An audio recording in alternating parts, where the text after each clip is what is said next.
Jordan Brown, 95.5 WSB.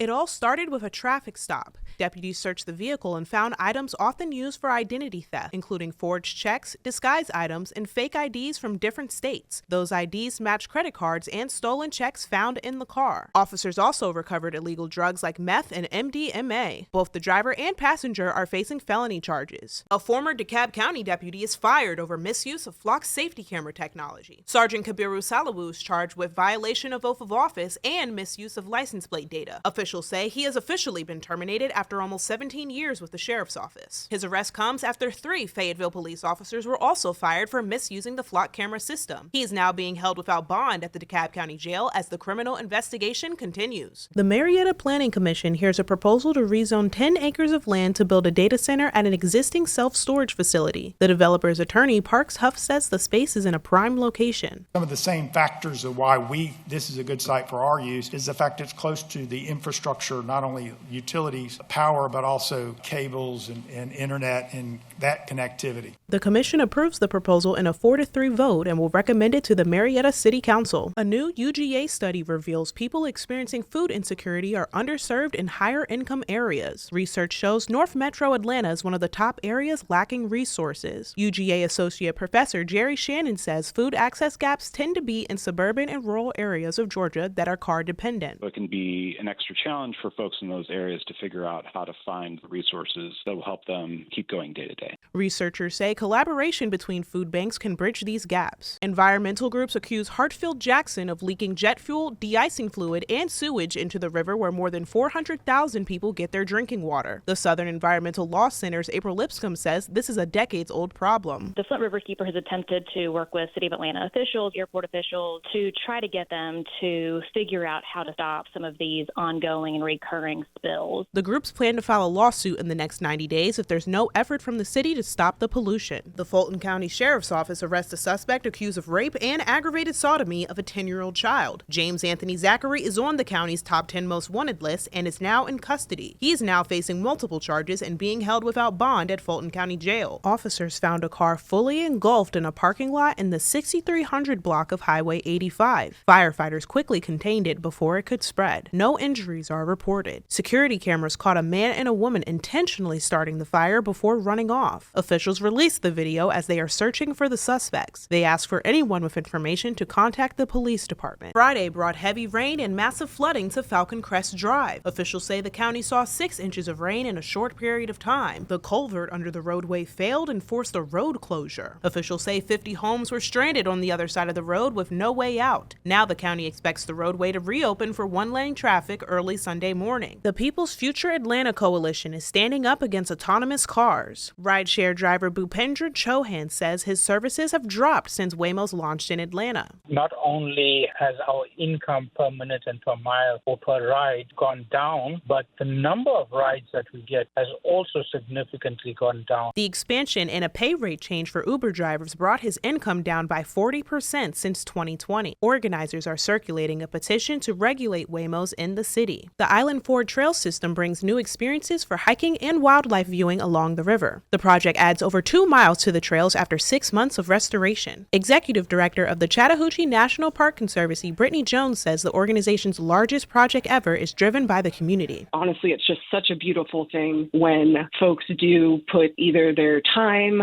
their dollars, their energy, their advocacy, because beautiful things happen. The Conservancy raised more than $400,000 for the project. More pets go missing around the 4th of July than any other time of year. To avoid this, Newton County Animal Services is giving away 100 free microchips to local pet owners. Shelter Supervisor Aiden Manival says microchips are a great way to track your pet if they run away. A lot of the time, if an animal is microchipped, especially if we can quickly look that microchip up, so all these microchips would be in our system, we can scan them in the field and get those animals home, and they never even have to come into the shelter system.